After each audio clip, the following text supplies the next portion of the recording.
video on WeatherNet. Liftoff conditions looking pretty good. The STS is ready for launch. Ignition. Liftoff. Falcon 9 has cleared the tower.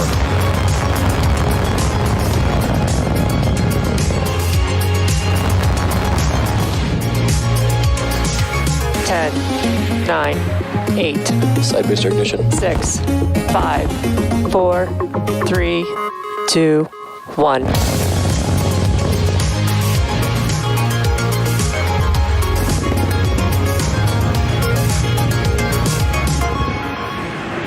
Good evening. It's Tuesday, January 18th, and you're looking at a live view of Falcon 9 as it awaits its 9:02 p.m. Eastern Time launch from Pad 39A at Kennedy Space Center in Florida. My name is Yomezo, and I'm a propulsion engineer here at SpaceX. I'm joining you tonight from our headquarters in Hawthorne, California, and you're watching the live webcast for our 36th launch of Starlink and our third mission of 2022. As many of you know, yesterday was Martin Luther King Jr. Day, a day where we honor the life and legacy of Dr. King, who fought for equality and an end to racial injustice. Here at SpaceX, we do our best to honor the life and leadership of Dr. King as we strive for a work environment where everyone can be their most authentic selves in order to do their best work. Now, speaking of work, the Starlink team has been hard at work in preparation for today's mission. If you've been following Starlink development, then you'll know that Starlink is a constellation of multiple satellites that orbit the planet at about 550 kilometers, with the potential to service the entire globe. Similar to our Starlink mission last week, tonight's launch will be going to a 53-degree south inclination. We're flying in this south degree trajectory to increase recovery weather availability for both the booster and fairing halves during these winter months. The satellites inside the fairing tonight will deploy about 15 minutes after liftoff, but we will not have ground station coverage during that time frame, so this means we won't have live audio or visual confirmation of payload deployment in real time. Given that, we will be ending our webcast just after second engine cutoff and confirming deployment on social media channels once we regain coverage at T+1 hour and 20 minutes.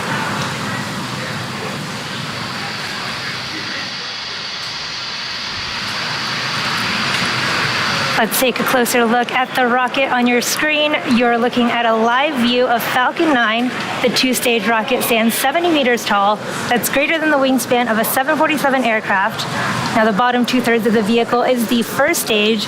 Its job is to accelerate the vehicle through the Earth's atmosphere into space with the help of the 9 Merlin 1D engines at the base of the rocket. Now, it's also the part of the booster that we recover and reuse, with tonight marking the 10th flight of this particular booster. Now, the first stage you see on your screen tonight has supported 6 previous Starlink missions, as well as GPS 3.3, Turksat 5A, and Transporter 2. Now, although it might be a bit dark in Florida right now, if you look closely, you might be able to see the soot markings left over from its previous 9 flights. We will be attempting to recover the first stage on one of our drone ships, A Shortfall of Gravitas, which for reference is about the size of a football field. Now, if successful, it will mark the 103rd successful recovery of an orbital class rocket. On top of the first stage is the black carbon fiber inner stage, which is a composite structure that connects the first and second stages and houses the pneumatic pushers that allow the first and second stages to separate during flight. And on top of that is the Falcon 9 second stage, which has a single Merlin vacuum or MVAC engine. Once the first and second stages separate at about 2.5 minutes into the mission, that single MVAC engine will ignite and carry the Starlink satellites to a low Earth orbit around the Earth. You'll also notice that large nose cone at the very top of the rocket. This is the payload fairing, and it protects our Starlink satellites until the vehicle is outside the Earth's atmosphere, at which point we don't need it anymore, and the fairings will separate to expose the satellites to space. Just as we reuse Falcon 9, we also recover and reuse our fairing halves. The fairing halves we're using tonight are flight proven, and tonight's flight will be the second flight for both of these fairing halves. We are planning to recover these halves again using our recovery vessel Doug once they return to Earth.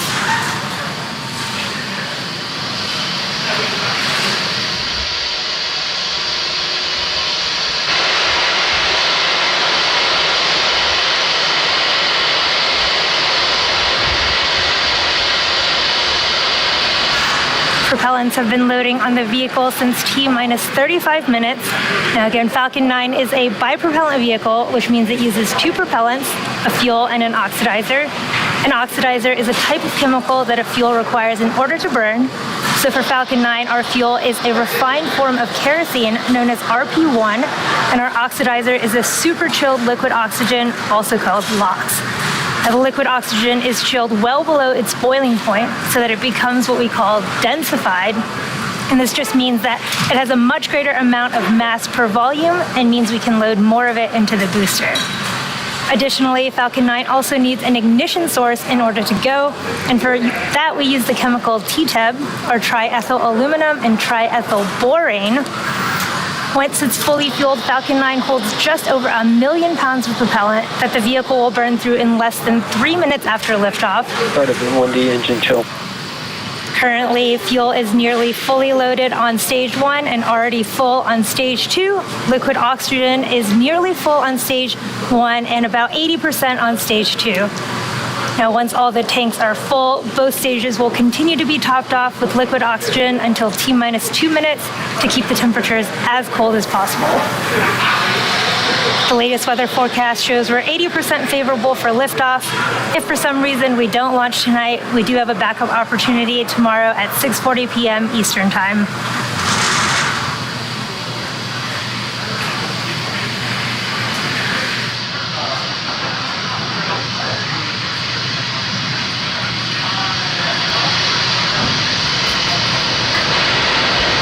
Stage 1 fuel loads complete. In a few minutes, Falcon 9 will lift off, carrying our Starlink satellites to low Earth orbit. Now, in order to get these satellites into space, the rocket has to do more than just go up.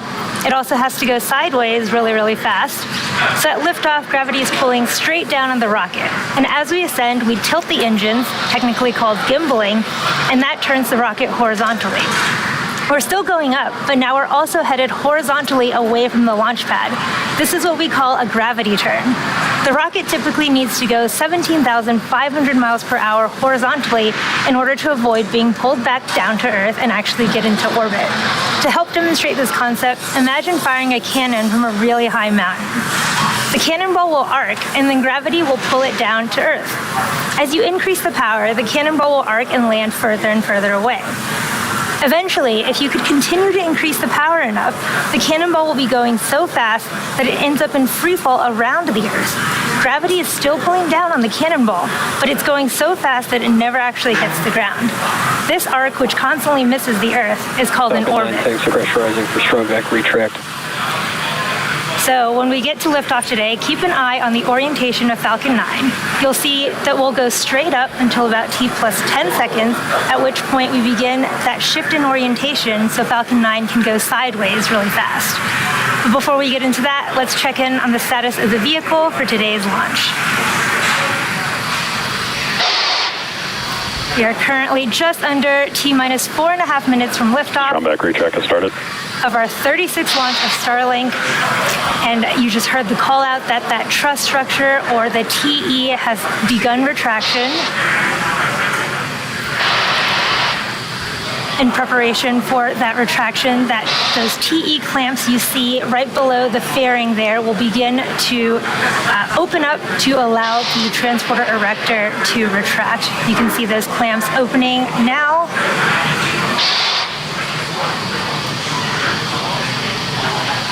So the transporter erector will begin to pull away from the rocket slightly before at T0 the hydraulics will pull the transporter erector even further away from the Falcon 9 as it lifts off. Now again, the TE is the structure that provides liquids, gases, electrical connections to the second stage, as well as air conditioning to the payload fairing and the Starlink satellites. You can see that slow retraction of the transporter erector in progress. At this point in the countdown, both the first and second stages are nearly fully loaded with 1 million pounds of kerosene fuel and liquid oxygen. And those white clouds that you see around Falcon 9 are created when that super chilled liquid oxygen comes in contact with the air in Florida.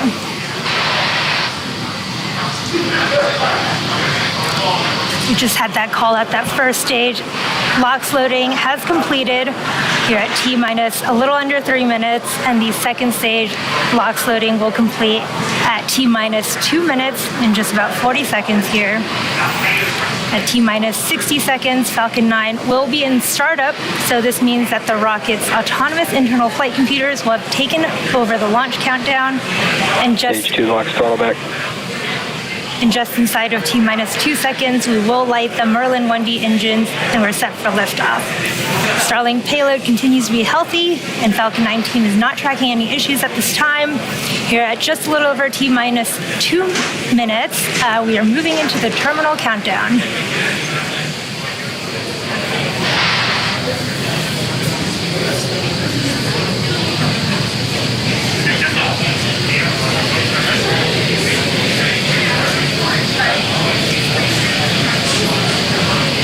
Stage 2 LOX loads complete. We've finished the second stage liquid oxygen loading. We are now fully loaded with over 1 million pounds of kerosene fuel and liquid oxygen. We are waiting for T-minus 1 minute when the Falcon's internal flight computers will take over the countdown. And stage 1 and stage 2 will begin pressurizing for launch.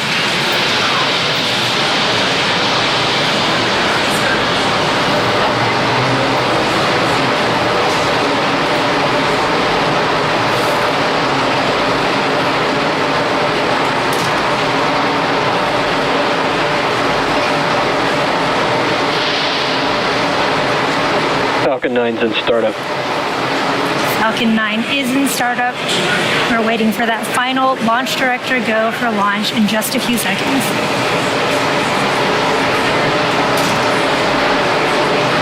Launch director, go for launch.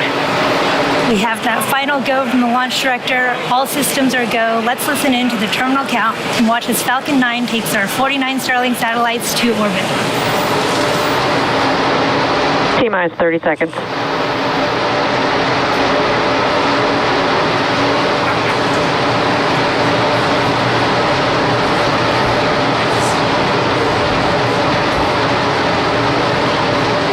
T-minus 15 seconds.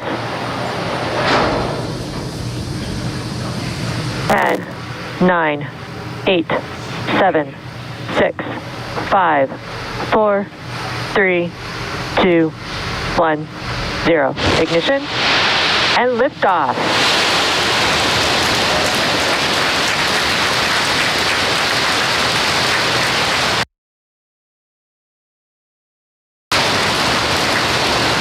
Vehicles pitching downrange. Stage 1 chamber pressure is nominal.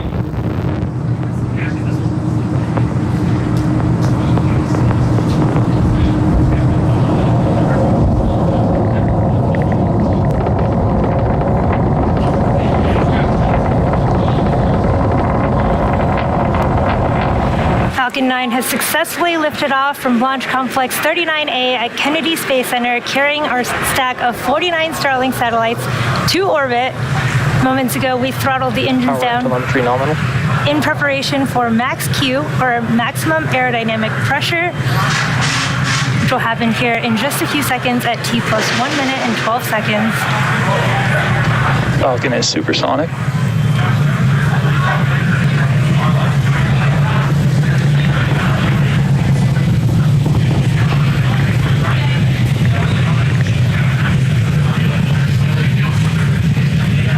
Max Q. We have just passed through max Q, and this is the maximum aerodynamic pressure that the stage sees. Next, we'll have 3 events happening in quick succession. First, we'll have main engine cutoff, followed by stage separation, and then second engine startup 1. Now, first, main engine cutoff is where all 9 of those M1D engines on that first stage will shut off to slow the vehicle down in preparation for stage separation. This is where the first Engine chill has begun. This is where the first and second stages will separate, with the first stage starting to make its way back to Earth for landing, while the second stage continues on its journey to the third event of second engine startup 1. And this is where that single MVAC engine on the second stage will light up and propel the second stage along with the Starlink satellites to orbit. We're a little under 30 seconds away from these three events, and you'll want to watch out for fairing deploy, which is going to happen shortly after that. Hopefully we get cool live views from the second stage camera of those fairing halves popping off.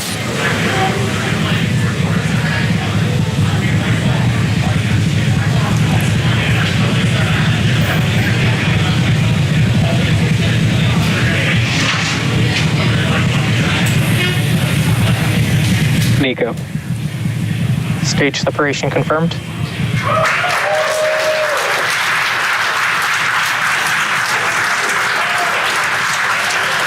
recognition. Wow, beautiful views from the first stage and second stage tracker Stages there. are on nominal trajectories. We did have successful MECO Fairing stage separation separation. There's fairing deployment there. Again, what a cool view from the second stage. Again, we did just have confirmation of successful fairing deployment. Again, SpaceX has reflown the Falcon fairing halves since November of 2019. Again, this was our second flight for both of those, and we will be attempting to recover them on our recovery vessel, Doug. It looks like you can just maybe make out those fairing halves in that live view from the ground as they are flying away from the second stage there.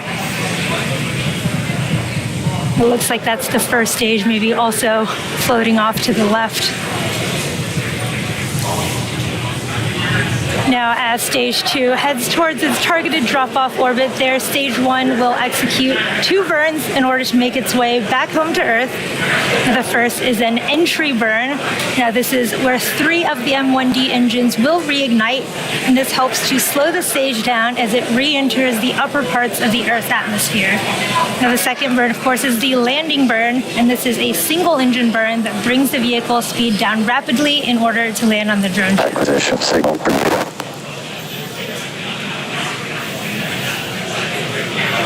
If you're just catching up with us, we had a successful launch of Falcon 9 from Launch Complex 39A at Kennedy Space Center, and you're looking at a live view from Falcon 9's second stage as it is delivering our Starlink payloads to orbit. Stage 1 is currently making its way back to our drone ship, A Shortfall of Gravitas, in the Atlantic Ocean. We had beautiful views from the ground of the first and second stage plumes there just a little while ago.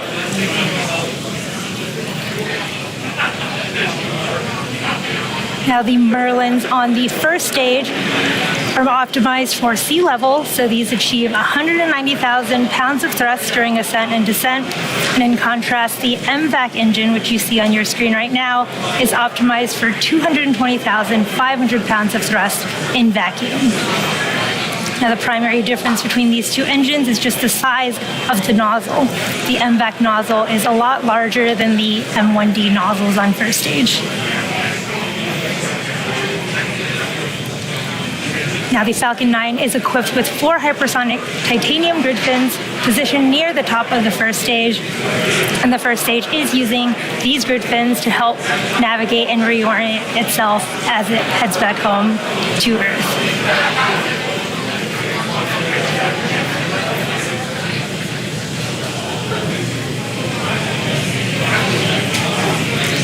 The first stage also has an attitude control system, which you can sometimes see puffs of nitrogen gas coming from. And this attitude control system also helps that first stage orient itself as it returns home.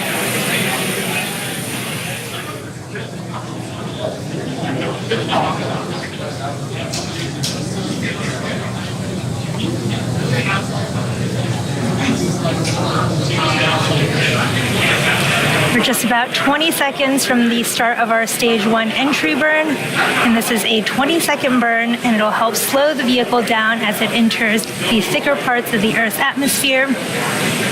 And this is a 3-engine burn, and it is 3 engines in a row on the Stage 1 first stage. FTS is safe.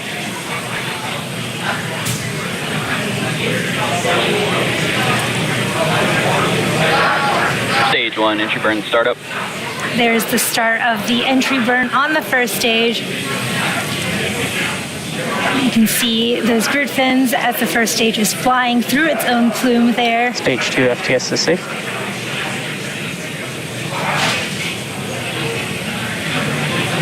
Stage 1, entry burn shutdown. We did just have a successful stage 1 entry burn there. And for those who follow along, you'll know that the soot on the rocket, Trajectory nominal. second stage trajectory, is still nominal. As I was saying, the soot on the rocket indicates that it's been flown before. So the fuel that we use on Falcon 9 is rocket-grade kerosene, or RP1, which is carbon-based. So when it burns, it generates soot. Now, as the booster approaches the landing site and does that long re-entry burn that we saw it fly through its own plume, which deposits that soot back onto the first stage. Now you can see this sometimes on the pad. The soot is still stuck onto the first stage from its previous flights. And if you watch closely to your onboard camera during landing, you might be able to see soot sticking on the lens of those cameras as well. Now coming up in just a few seconds, we will have the start of our stage 1 landing burn. This will be another about 20-second burn. Hopefully will land us on our drone ship, A Shortfall of Gravitas, Stage 2 terminal guidance. in the Atlantic Ocean. Stage 1, startup.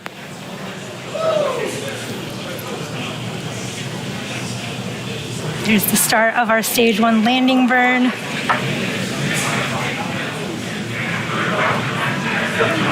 Cool views of the drone ship approaching. Stage 1, landing leg deploy. Stage 1,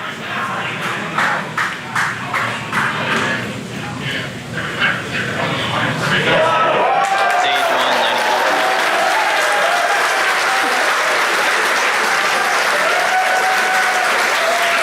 Right there in the middle of the drone ship.